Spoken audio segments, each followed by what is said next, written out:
Here's your money briefing for Thursday, October 26th. I'm J.R. Whalen for the Wall Street Journal. Millennials are on a better track for retirement savings than baby boomers and Gen X, according to new data from Vanguard. Wall Street Journal personal finance reporter Anne Tergesen joins me. So, Anne, millennials, or those born in the 1980s and 90s, have lagged behind prior generations in key areas of personal finance. Why is that? It's well documented that they've lagged on key measures like home ownership and earnings, and there are a couple reasons for that. One is that many millennials came into the job market during turbulent times, during the great financial crisis and the aftermath of that. So they got off to a more difficult start in the job market.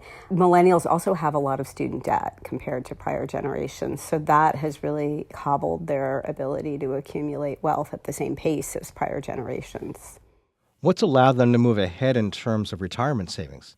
What's allowed them to move ahead is actually something called automatic enrollment in 401k plans. 401k plans have, over the past, say, 10 to 15 years, a large number of them have adopted what's called automatic enrollment, especially like the larger plans from large companies. The way that works is it's just what it sounds like, that when new hires join a company, rather than waiting for them to get around to signing up for the 401k plan, the employer just automatically puts them in the plan and they can feel free to opt out if they want. They're basically saving as a default rather than they have to proactively elect to save. How does that compare to older generations?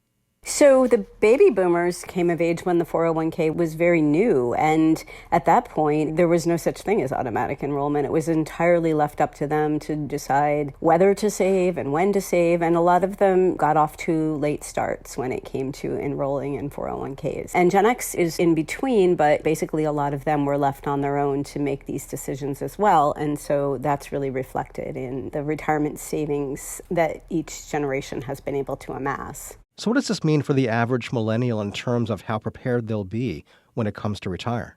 So the Vanguard data shows that for a millennial earning the average or like the median salary in the middle of the income spectrum, that they are on track to replace about 60% of their pre-retirement income with both Social Security and savings from 401ks and IRAs. And in contrast with the baby boomers, they're only on track to replace 50% of their pre-retirement income. So you can see that millennials are doing considerably better in that area. So does that mean that millennials who have automatically been enrolled are on track to have a retirement cushion?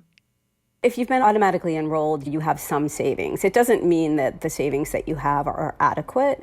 And that's been one criticism of automatic enrollment, is that often companies automatically enroll people at 3% of pay, which is not enough. A lot of financial advisors recommend saving 12 to 15% of pay. Companies that automatically enroll, a lot of them have implemented something called automatic increase. So every year that goes by, they automatically increase your savings rate by typically 1 percentage point, which over time can get you to that 12 to 15%. But it doesn't mean that you have an adequate savings cushion, because ideally you start off at 12 to 15%, and that's what you save every year. Particularly millennials who are in the lower end of the earning spectrum, they tend to not have an adequate amount of savings for what they're projected to need in retirement, but the higher earners are on track to potentially have enough. In your story, you mentioned the Vanguard data focused in on millennials making around $61,000 a year. How does that relate to them being able to meet their needs in retirement? They looked at 4 different levels of income, and the question they asked was, are people who are millennials and also baby boomers and Gen Xers, but people who earn this amount, are they on track?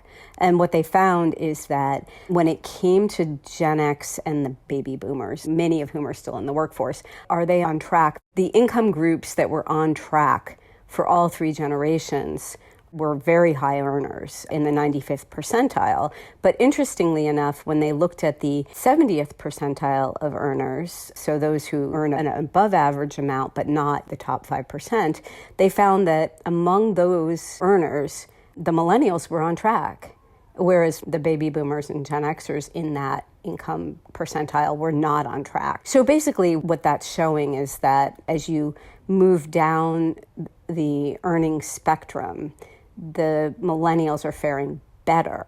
It doesn't mean that at every level of the earning spectrum, millennials are saving an adequate amount, but if you're in the 70th percentile or better and you're a millennial, this data is showing that on average, those people are saving at an adequate amount to have what they're projected to need in retirement.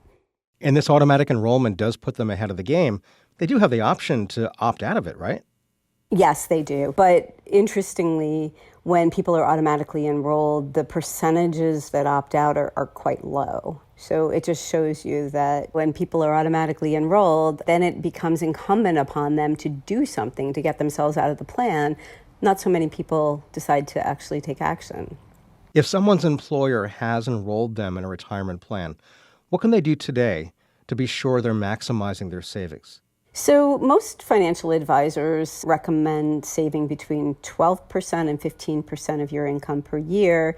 That includes an employer match. To be on the safe side, targeting a savings rate of 15% of your income a year over a 30-year career is what's recommended. And again, that includes the employer match. So if your employer gives you a match that's worth 3% of pay, then you contribute 12%. So that's what people can do to try to ensure that they have enough.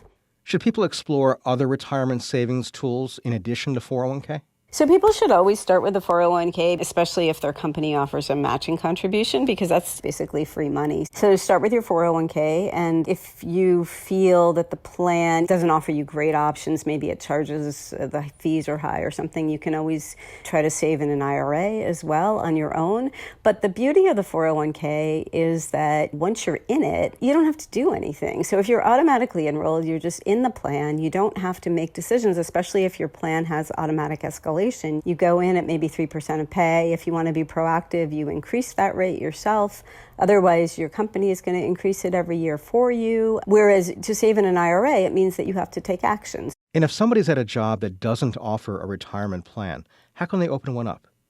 If you're an employee at a company that does not offer a 401k, you can open an IRA. Now, unfortunately, the contributions are significantly lower with an IRA. They're about $6,500 a year for people who are under 50, about $7,500 a year for people who are 50 and older. In contrast with the 401k, you can save on a pre-tax basis or a Roth basis up to $22,500 a year. So you can see there's substantially different contribution limits there. But if you aren't offered a 401k, you can go and open an IRA. That's Wall Street Journal reporter Anne Tergesen. And that's it for your Money Briefing. We'll be back tomorrow morning with WSJ reporter Ashley Ebling to discuss why your will is not always the last word on who gets your assets. This episode was produced by Zoe Culkin, with supervising producer Melanie Roy. I'm J.R. Whalen for the Wall Street Journal. We'll be back tomorrow morning. Thanks for listening.